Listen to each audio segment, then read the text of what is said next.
For the 26th. If you would, please stand with me for the Pledge of Allegiance.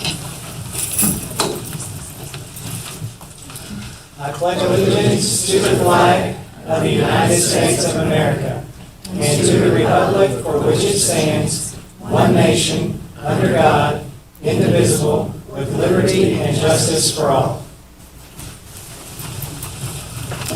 Thank you. Can we have a call for attendance, please? Commissioner Pruitt, Here. Commissioner Webb is absent, Commissioner Bowles, Here. Commissioner Thomas. Here. Mayor Staten. Here. On the very front of the agenda, something that we did not have on the agenda, but we're adding for community's sake, is we have had a few issues with our bridge situation over the last day or two that I'm sure everyone is aware of. Ms. Denitra Henderson and I have had a number of conversations. County Judge and Denitra have had a number of conversations, and she has been working really, really hard over the last 24 hours to try to come up with a solution to our problem. Denitra, if you don't mind to give us an update, that would be great. Sure. We've been working all day to try and come up with a solution to the traffic backups that occurred on the north or the southbound US 41 bridge.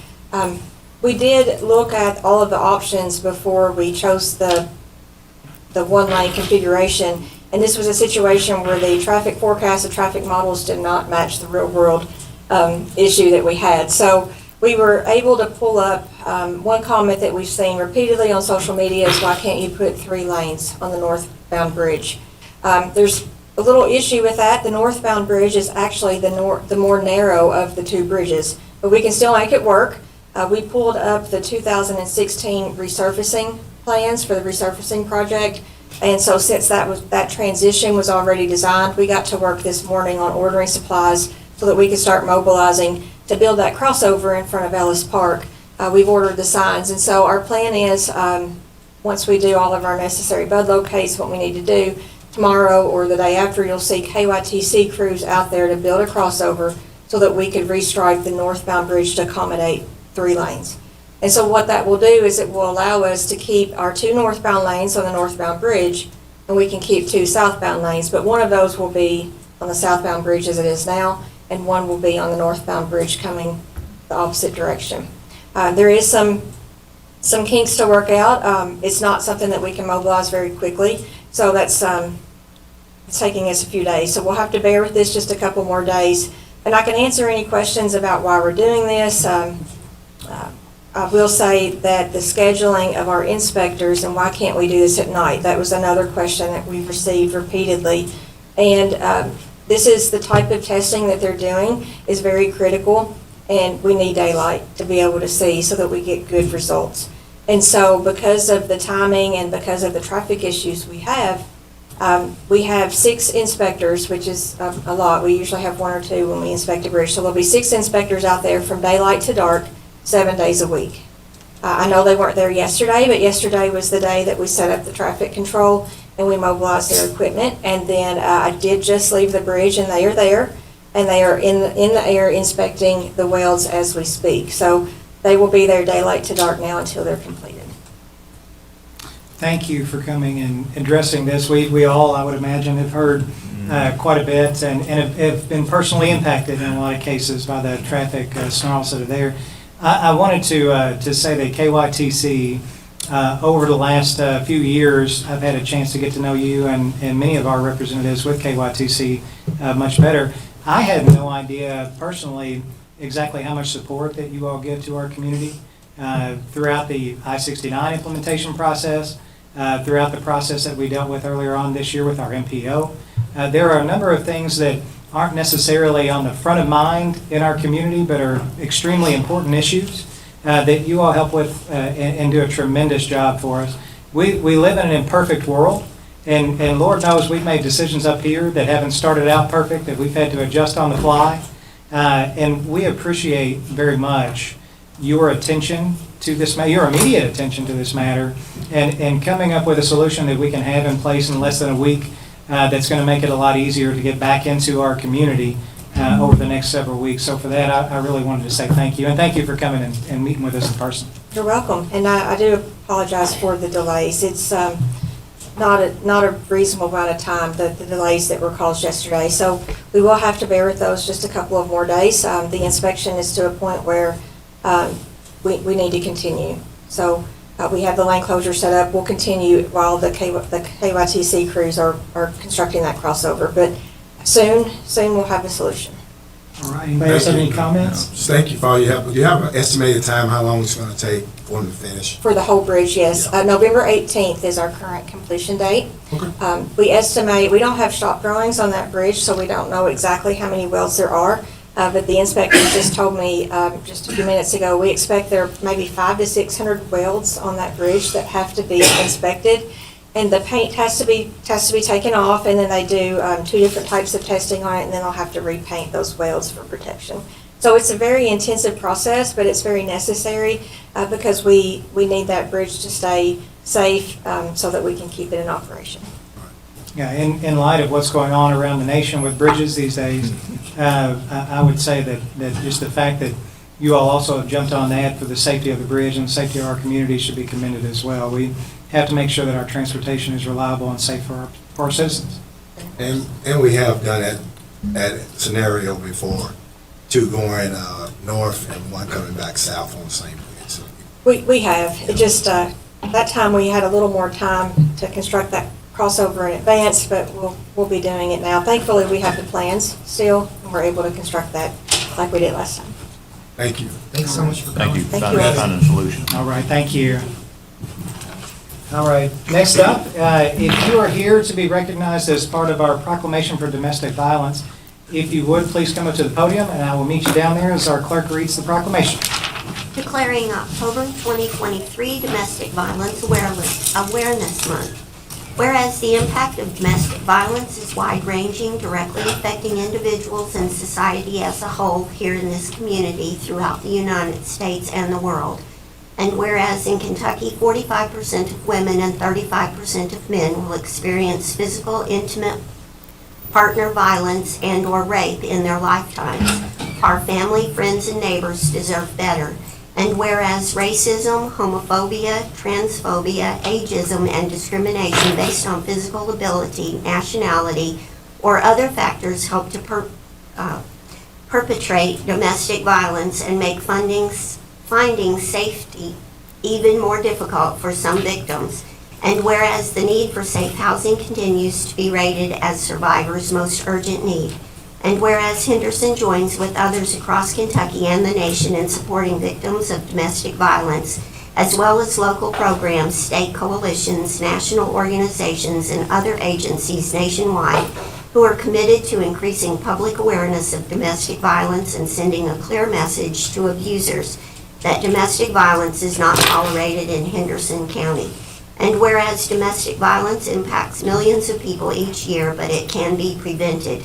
Preventing domestic violence requires the collective voice and power of individuals, families, institutions, and systems, each adding a valuable and powerful component to transforming our communities. Now therefore, by the virtue of authority vested in the Mayor of City of Henderson, does hereby proclaim October 2023 as Domestic Violence Awareness Month and encourages all residents, schools, businesses, and community groups to join in speaking out against domestic violence and actively support local efforts to recognize the importance of domestic violence awareness by supporting the institutions and organizations that encourage domestic violence awareness throughout our community. On behalf of the city, Thank you. here is your proclamation. I wanted to say that we've started some conversations recently. I want to continue those conversations. I appreciate the work that you all are doing, and really look forward to working together with you to make an impact in Henderson. If you all would like, you're welcome to say a few words to the commission. Obviously, October is Domestic Violence Awareness Month, and tomorrow is our open house and ribbon cutting for our new location, which is directly across from the fire department. So you are all welcome to attend. It's from 11 to 3 with ribbon cutting at 11:30. But I'm not sure if all of you have yet received the email, but you will. It's the invitation for our Candles of Hope ceremony, which is October 28th at the Preston Fine Arts Center. because our keynote speaker is Detective Jason White from Tulsa Homicide. You may know him, he's on the first 48 hours, but he will be here Thursday to Sunday. So all of you, I would like for you to meet all of him, for him to meet all of you. But there will be some other events throughout the month, and we welcome you to participate.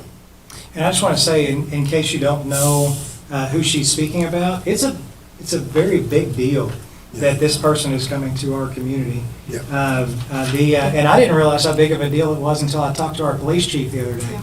We were actually talking about they're doing a deeper dive into domestic violence to try to see where some of our shortcomings as a community might be and things like that. And he mentioned that they were coming, and when he was talking about this individual coming to our community, he almost sounded a bit starstruck.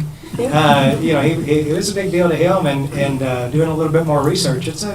I'm not 100% sure, but A&E may be coming as well. That'd be awesome.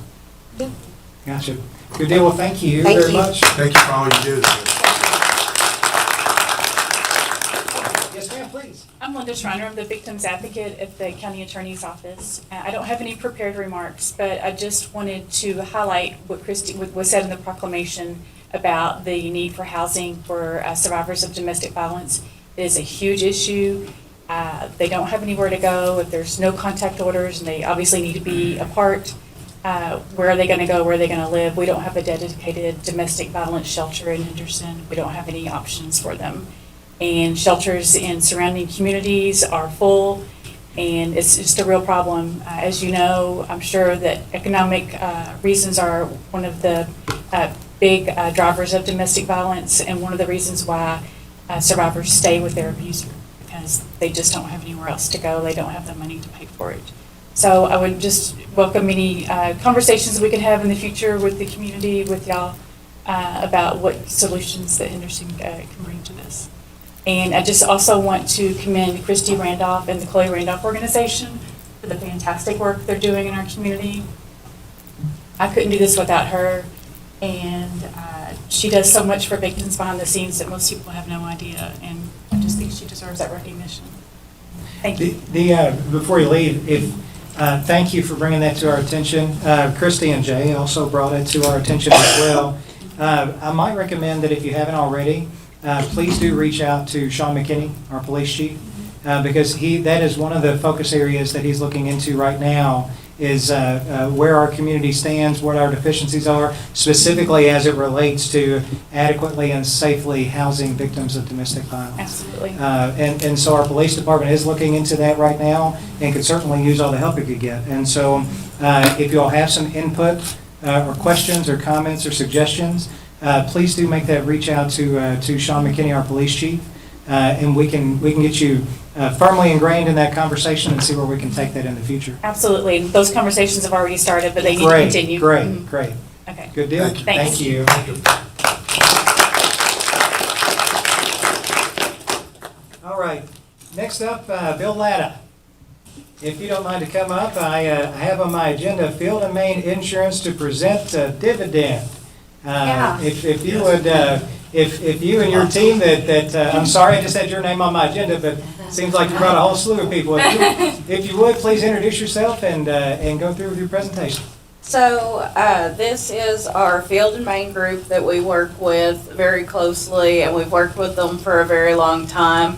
We have Bill Latta, and we have Nicole Smith and Whitney Floyd. So they're gonna speak a little bit about our KIMI dividend check that we got back, and it is a significant amount that we've gotten back this year. All right.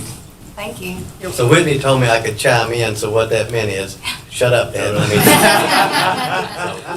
I told him he could say whatever he wants, but mainly we're here just to say congratulations to you guys, to the commission, the management, city management, your employees. This is a direct reflection of having a safe environment for your employees to work and all the time and energy you guys put into it to make sure that happens.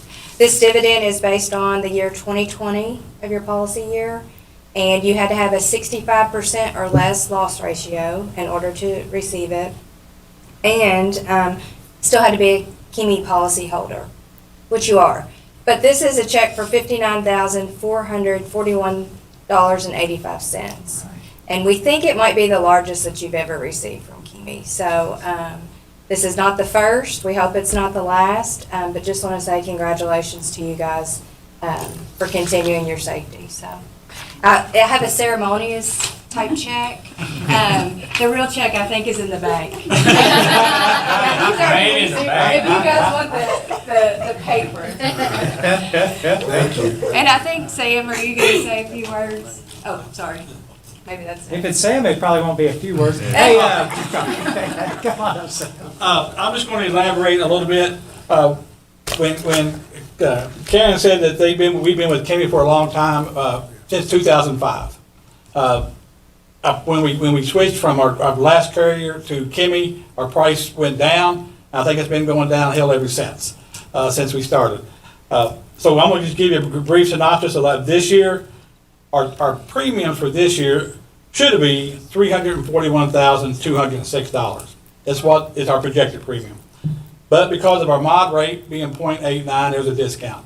With us being a drug-free workplace discount, being a long-time Kimi customer with a great safety program, great employees doing what they're supposed to do, another huge discount. So at the end of the day, what the $341,206 turns into $208,230. But when we factor in the dividend check that we got back, it drops to $148,788.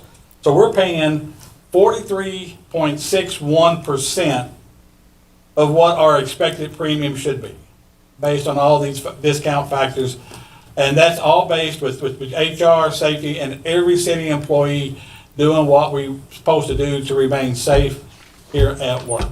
So it's, like I said, it's a huge team effort, and there's a great big change, and hopefully, many more years to come with the great service and the great product that we get from Build Main and from Kimi. So. All right. Thank you. Thank you all. Sam, you're doing a great job, sir. It's not just me; it's all of us. So. Yes, sir. He Yes, does sir. do a great job. Sorry, I skipped that one part. Go right back through. Next up, we are going to recognize some of our new hires here for the city of Henderson. If you hear your name, if you don't mind to come up to the podium as soon as you hear your name, and stay up there until she gets done with all the names, please. Jonathan Hobbs, a bus operator for Mass Transit. Daryl Hutchison, HWU Utility System Worker 2. Lindsay Overton, HWU Utility System Worker 1. Kevin Walters, Crew Worker, Public Works Department, Public Way Improvement. Megan Coker, Communications Officer, Emergency Communications. Megan Collier, Communications Officer, Emergency Communications. Amy Robertson, Secretary, Mass Transit. And McKeel Myers, Sanitation Worker, Sanitation Department. And I'm going to apologize if I mangled your name. So first of all, we wanted to say welcome to the city of Henderson. It's important a lot of times for us to put faces with the names, with our team members here at the city. We are going to try our best to support you in whatever type of employment that you have with the city. We have high expectations of you, but in return, you're going to receive our admiration and support. And so I hope that the rest of the city commission will join me in welcoming you to the city properly.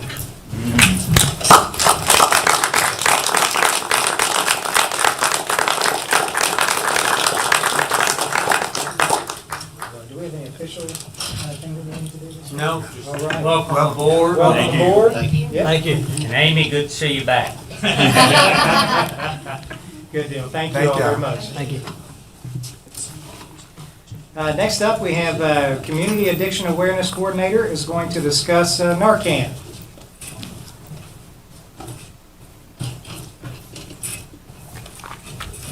Good afternoon, everyone. For those of you who don't know me, I'm Angie Gatton, and I'm the Community Addiction Awareness Coordinator. And I have developed the STOP program, which is Stop the Overdose Project.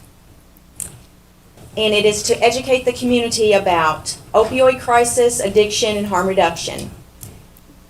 I want to discuss a few things regarding the opioid crisis. The county has again been affected by fentanyl-related deaths. In a little over a week, there were 2 more fentanyl-related overdose deaths. Statistics show that 150 people die every day due to overdoses related to this deadly drug and other synthetic opioids. Fentanyl is unable to be detected when added to substances. This has markedly increased the accidental overdoses and related deaths.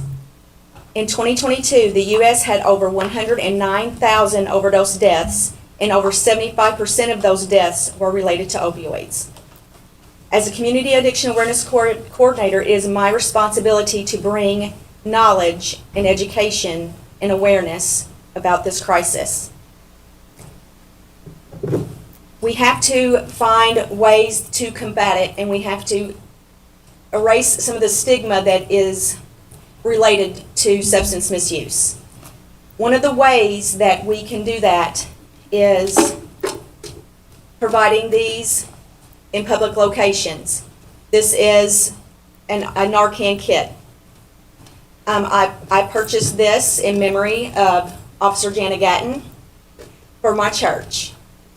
I did a presentation at the church, and they agreed that it needed to be present because we are there to help people. Jana had to use Narcan numerous times during her service, and she was so proud of the Henderson Police Department that they were being proactive in making sure that Narcan was getting in the hands of people. Narcan is first aid. We have to just go ahead and recognize it as that. It is first aid. It is goes right along with providing CPR services. So I would really like to see these stations put into our city buildings. They need to be even considered to be put into our city buses that provide transportation for people, because we never know when we're going to be in contact with somebody who's having an opioid event. I also want to encourage people to invite me to do presentations. Did a presentation at a local business, and they decided to put the Narcan stations in their business, and the next day they had to use Narcan on one of their coworkers. It is out in our community, and we need to be proactive in combating it, because the only way that we are going to help prevent deaths is by having this medication. It's only a temporary medication. It helps to reverse the opioid event so that they can get emergency medical treatment. So I just encourage the commission to, I got this from Amazon, cost $75. Easy to install, and it's going to save lives. And I welcome if anybody has any questions. I would be more than happy to answer any of those. What kind of questions or comments do we have from the city commission? My recommendation is if you have an AED, you need to have a Narcan station close to that AED, because most of the people that are having an opioid crisis, an overdose event, they're going to need CPR. Can you tell us a little bit more about kind of what you've done with outreach so far and kind of what your plans are going forward with outreach? Yes, so I have been in contact with numerous places that could host events, because that's what I need. I need a place to host that I can get a gathering of people that I can do the presentation, I can explain about Narcan, I can explain about addiction, I can explain about harm reduction resources. We are very fortunate in this county and in this city to have such wonderful harm reduction resources and supports, and we need to better utilize those. And I would love to, my job is to go out into the community, and it's not just me in my office and you come to my office and let me talk to you about it. I want to go to wherever people are. I would love to go to the volunteer fire departments. I would love to do presentations maybe at a fire department, at churches, at the Rotary Club, Lions Club, whoever will host me, I will be more than happy to do those presentations, because the more people are educated, the better off we all are, because knowledge is power. Angie, quick question. Can you show the container again? So who would stock those? We get Narcan. We have Narcan available through CORE, which is Kentucky Opioid Response Effort, and we can make sure that Narcan gets in those stations. Okay. And we have Narcan always available at the Recovery Resource Club, at the Warm Center. I know the Health Department has Narcan available. And I encourage everyone, if you, I keep it on my person, I keep it in my car. I sent my daughter to college with Narcan because fentanyl can be put into anything. It can be put into anything that can be smoked, snorted, it can be absorbed through your skin. So, and you never know whenever you may be accidentally exposed to fentanyl. Yeah, we've got Narcan at Roads, yeah. And they've been putting it on candy too. Yes. Well, if y'all noticed, thanks to our police department's efforts, there was a rather large drug bust last week. It involved a lot of edibles that could easily been tainted with fentanyl. Absolutely. So, thanks to the PD for that, but thank you for what you're doing too.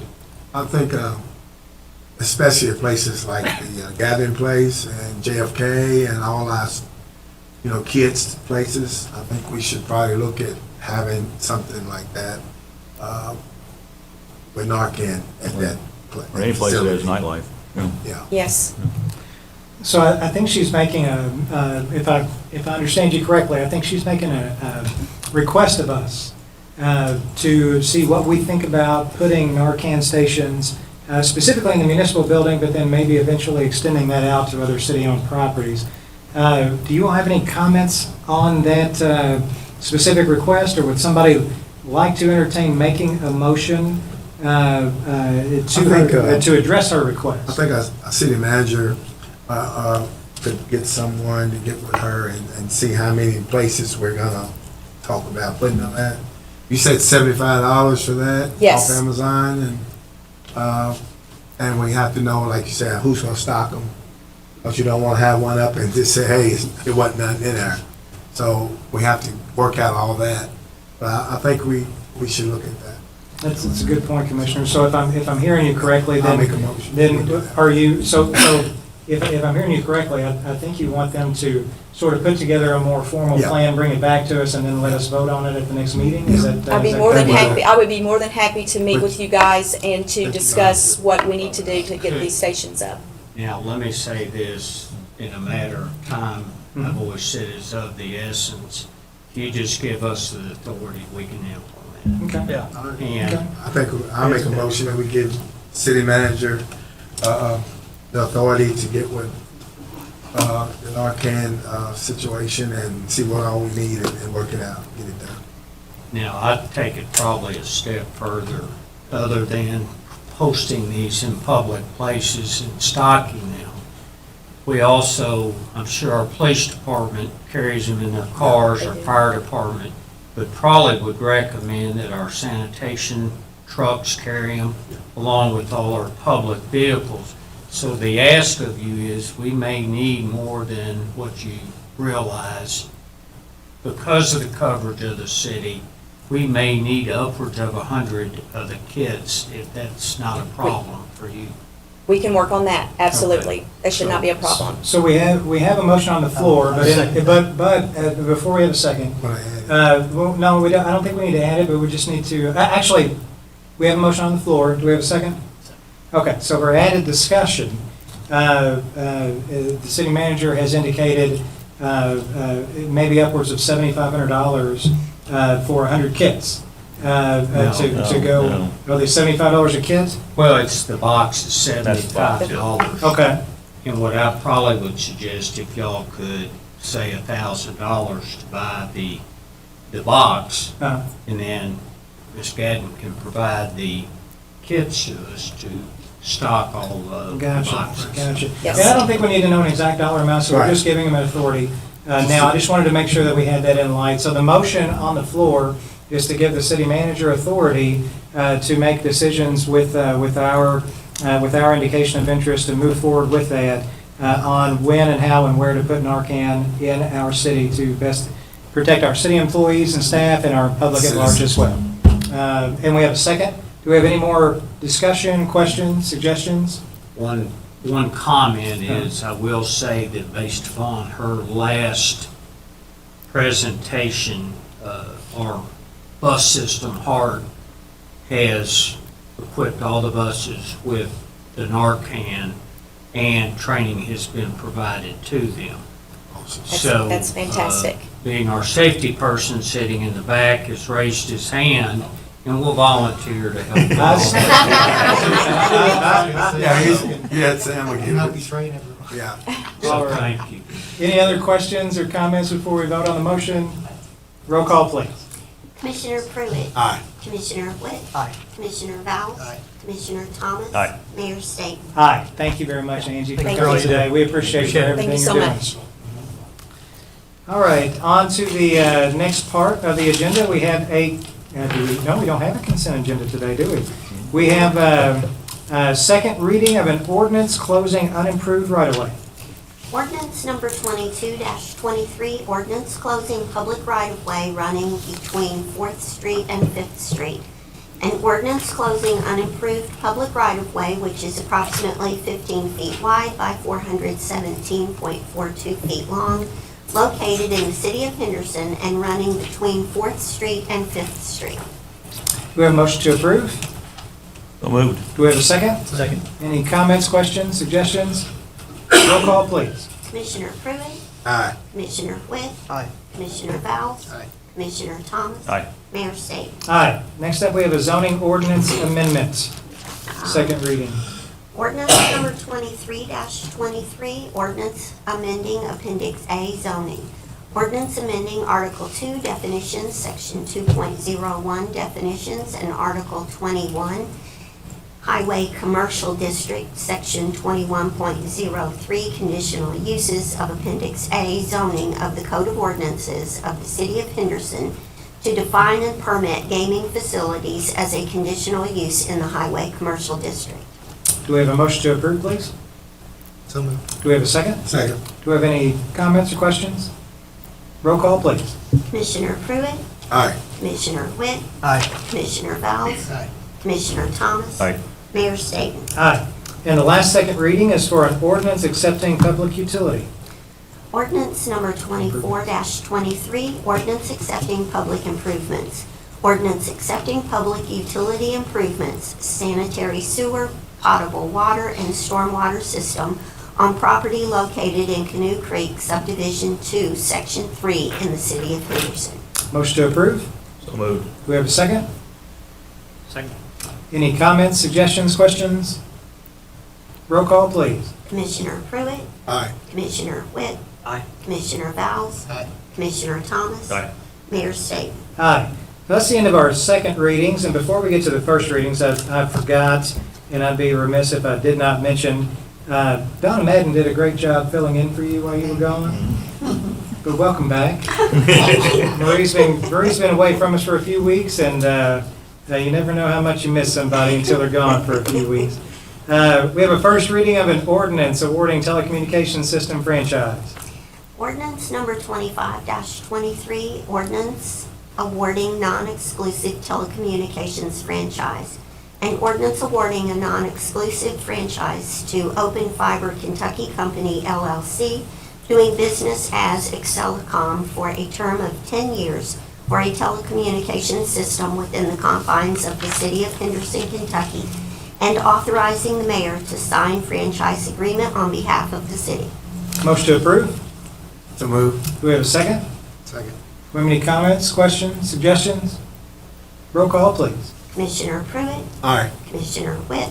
Aye. Commissioner Vowles. Aye. Commissioner Thomas. Aye. Mayor Staten. Aye. Next up, we have the first reading of an ordinance amending Chapter 8 for cemeteries. Ordinance number 26-23, ordinance amending Chapter 8 cemeteries. An ordinance amending Chapter 8 cemeteries, Article 1 in general, Section 8-3 rules and regulations, and Article 3 fees and charges, Section 8-51 indigent burials of the Code of Ordinances of the City of Henderson. Motion to approve? Do we have a second? Second. Any comments, questions, suggestions? Roll call, please. Commissioner Pruitt. Aye. Commissioner Witt. Aye. Commissioner Vowles. Aye. Commissioner Thomas. Aye. Mayor Staten. Aye. Next up, we have a resolution establishing cemetery schedule. Resolution number 51-23, resolution setting fees and charges for cemeteries is authorized by Chapter 8 of the Code of Ordinances of the City of Henderson, Kentucky. Do we have a motion to approve? So moved. Do we have a second? Second. Do we have any comments, questions, suggestions? Roll call, please. Commissioner Pruitt, Aye. Commissioner Witt, Aye. Commissioner Vowles, Aye. Commissioner Thomas, Aye. Mayor Staten. Aye. Next up, we have a municipal order approving contract with Henderson Municipal Gas and Bell Engineering. Municipal order number 47-23, municipal order approving contract between City of Henderson and Bell Engineering for professional services relating to the natural gas project for Phase 1 and Phase 2 of the Kentucky Transportation Cabinet KYTC Watson Lane project to improve safety and reduce congestion on CS 1372 in the amount of $150,308 and authorizes the mayor to execute the contract on behalf of the city. Do we have a motion to approve? So moved. Do we have a second? Second. Buzzy, can you tell us a little bit more about this specific project and what it relates to? As y'all are aware, Watson Lane has been under design for quite some time to make improvements at the intersection of US 41. And the project, the first phase of it extends back to Sunset Lane and extends as far east, just near Stonegate Drive. And part of this design process includes the utility relocation part of the contract. And so, much like with I-69, KYTC will pay the full expense of the design to move our gas line. So part of getting the project to move forward to construction, all the utilities have to be moved prior to construction bids being let. So again, Bell Engineering has worked with our gas department on I-69 and is recommending award to the same firm. Good deal. We've got a motion and a second on the floor. Are there any comments, questions, or suggestions? Roll call, please. Thank you. Commissioner Pruitt, Aye. Commissioner Witt, Aye. Commissioner Vowles, Aye. Commissioner Thomas, Aye. Mayor Staten. Aye. Next up, we have a municipal order awarding a bid for sorting and marketing of materials that can be recycled. Municipal order number 48-23, municipal order awarding bid for the receipt, sorting, and marketing of the curbside collection of recyclable materials to Enterprise Zone Education and Training Center Corporation of Evansville, Indiana, in the amount of $120 per ton. Do we have a motion to approve? So moved. Do we have a second? This municipal order is on the agenda this week, following a discussion from our last meeting, if you all recall. Are there any additional questions, comments, or suggestions? Roll call, please. Commissioner Pruitt, Aye. Commissioner Witt, Aye. Commissioner Vowles, Aye. Commissioner Thomas, Aye. Mayor Staten. Aye. And the other side of that discussion we had last time is coming up with this next municipal order, awarding a bid for curbside recycling. Municipal order number 49-23, municipal order awarding bid for curbside recycling to Waste Management Holdings Incorporated of Evansville, Indiana, in the amount of $6.75 per month for each participant. Do we have a motion to approve? So moved. Do we have a second? Second. Any comments or questions? Roll call, please. Commissioner Pruitt, Aye. Commissioner Witt, Aye. Commissioner Vowles, Aye. Commissioner Thomas, Aye. Mayor Staten. Aye. And if you'll also remember, at our last meeting, our fire department gave us a very thorough explanation on a new pumper apparatus that they're seeking. And on this meeting, we have a municipal order awarding the proposed purchase of a pumper apparatus. Municipal order number 50-23, municipal order accepting proposal for purchase of fire pumper apparatus to Atlantic Emergency Solutions of Manassas, Virginia, in an amount not to exceed $841,015. Do we have a motion to approve? So moved. Do we have a second? Second. Do we have any comments, questions, suggestions? Roll call, please. Commissioner Pruitt, Aye. Commissioner Witt, Aye. Commissioner Vowles, Aye. Commissioner Thomas. Aye. Mayor Staten. Aye. City managers report.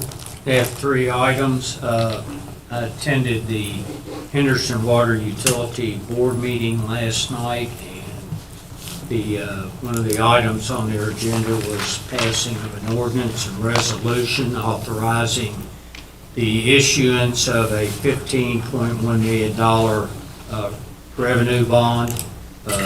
That will come before the city commission at our October 17th meeting for y'all's approval.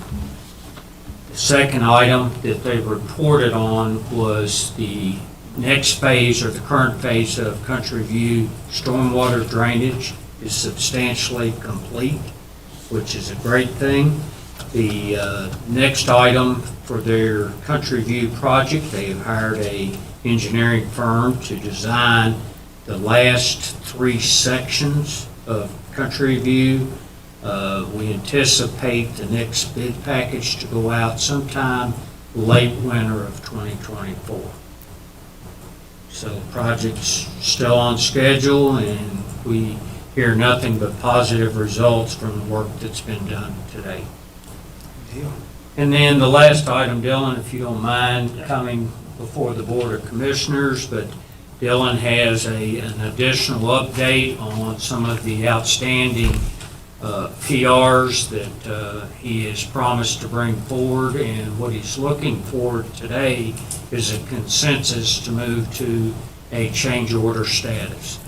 Yes, sir. So earlier today, we received updated pricing for the additional parking lot, which is going to support the additional multipurpose fields that we've been talking about. And so we received that revised pricing at about 1 o'clock this afternoon. And so in order to keep the dirt work moving, we just wanted to bring that before you all today, since it would be several weeks before we could actually bring the official change order, to see if that is something you are still wanting to pursue.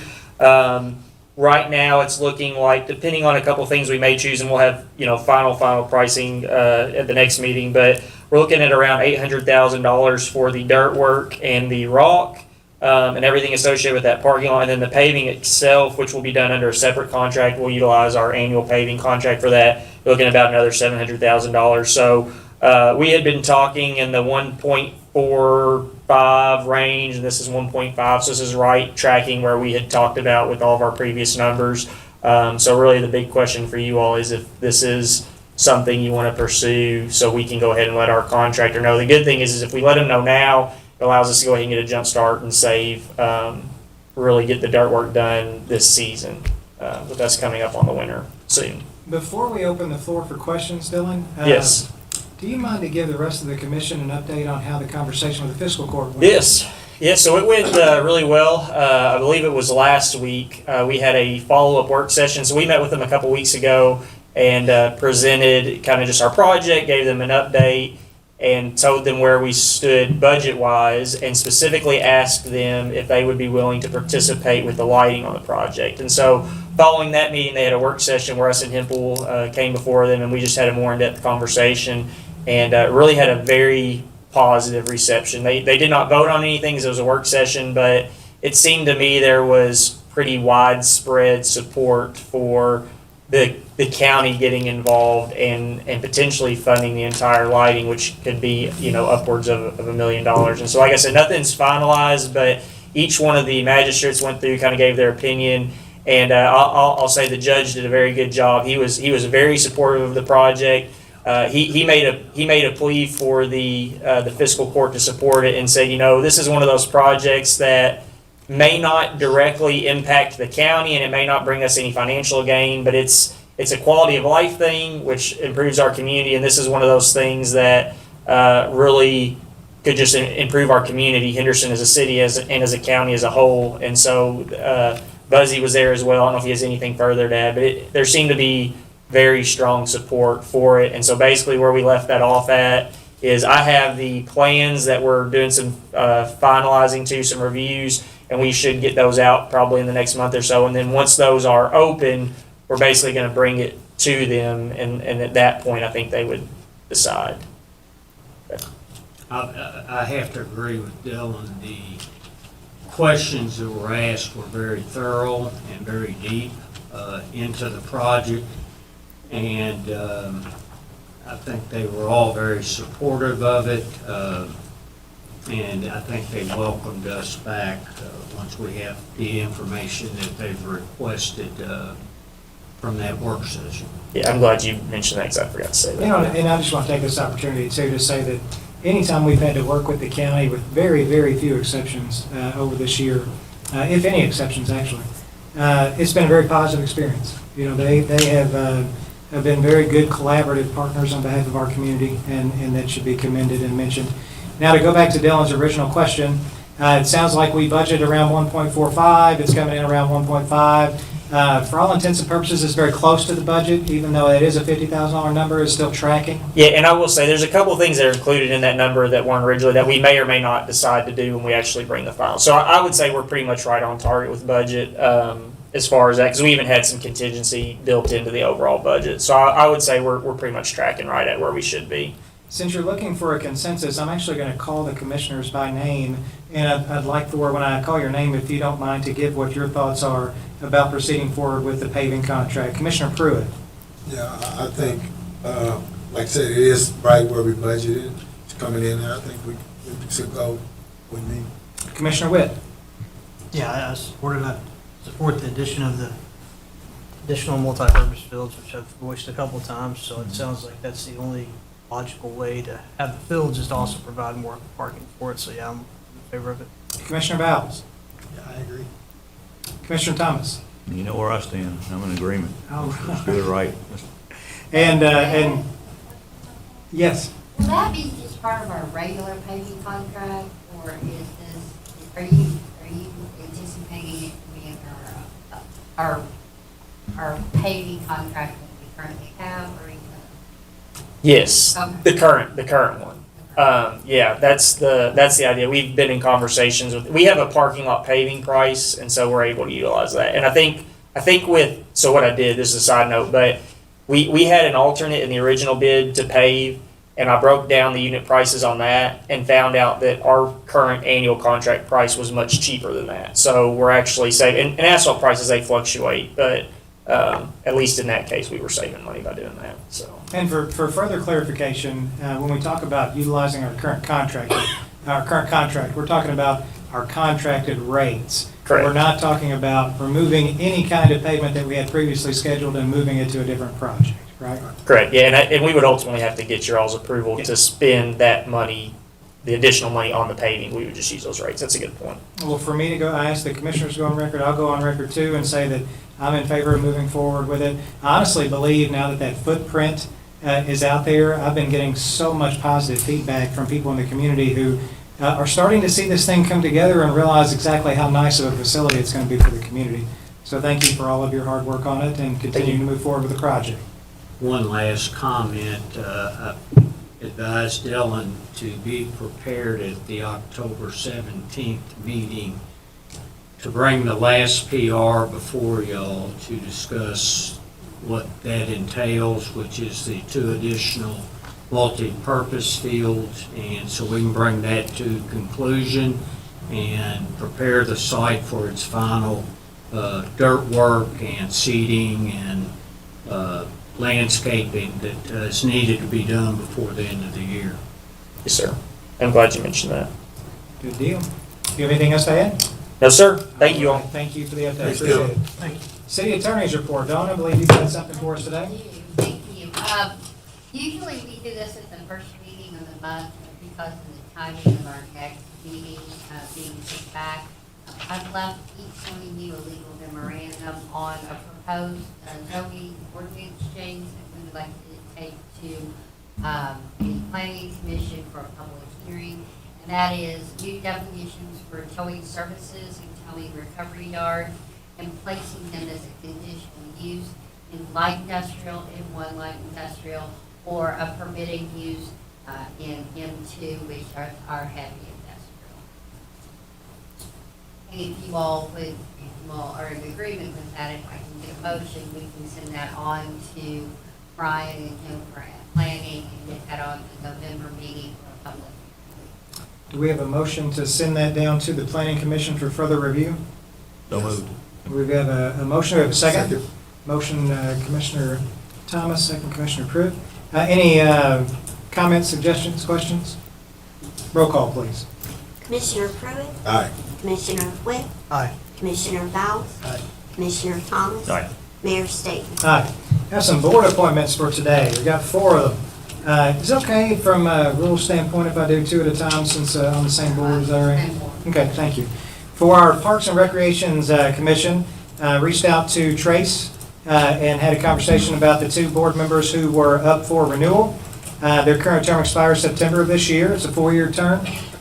We have Reverend Anthony Anguish and Donna Spencer, and both of them have been given some great comments. It is my pleasure to recommend that they both continue to serve on that particular board. Do we have a motion to approve? So moved. Do we have a second? Second. Do we have any discussion, questions? Roll call, please. Commissioner Pruitt, Aye. Commissioner Whitt, Aye. Commissioner Bowles, Aye. Commissioner Thomas. Aye. Mayor Staten. Aye. On the Human Rights Commission, I reached out to Reverend Charles Johnson, had a discussion about his board and these 2 members. Got to talk with these 2 members individually. They, Reverend Johnson gave me some feedback on their discussions. They have indicated an interest in continuing to serve. Their fellow board members also view them as upstanding board members who contribute very nicely.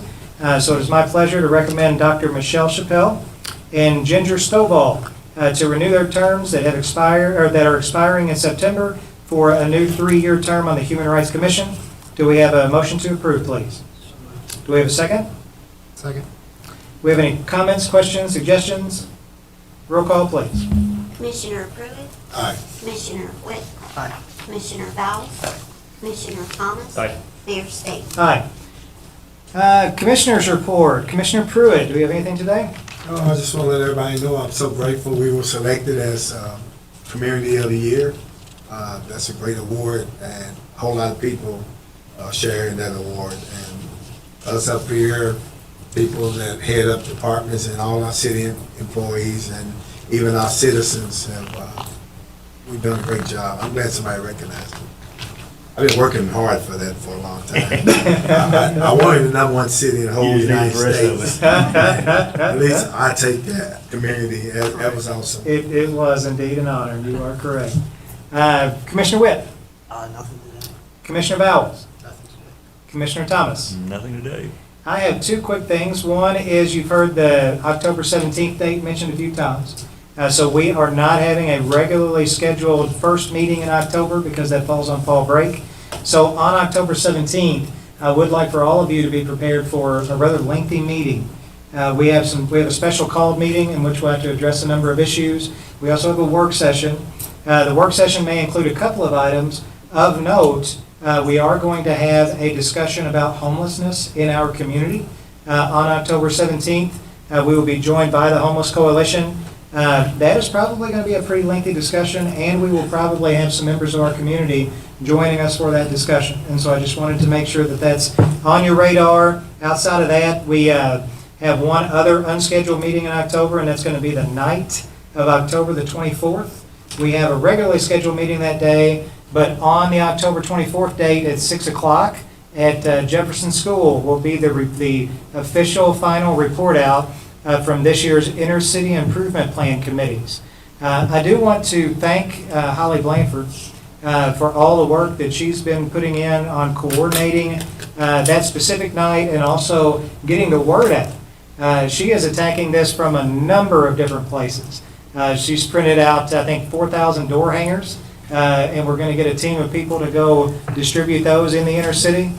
She's printed out flyers for the school system. She's done a number of social media posts and has some media appearances lined out. And so we are hopeful to generate a pretty big audience because on that particular night, the people in the audience will be able to help us vote on their favorite projects. So they get 3 votes for the projects that are going to be presented.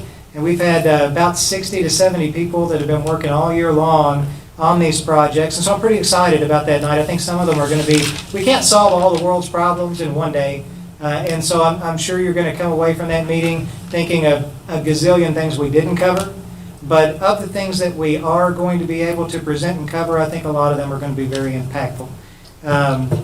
With that being said, I will entertain a motion to adjourn. So move. So we have two motions and 2 seconds. All in favor?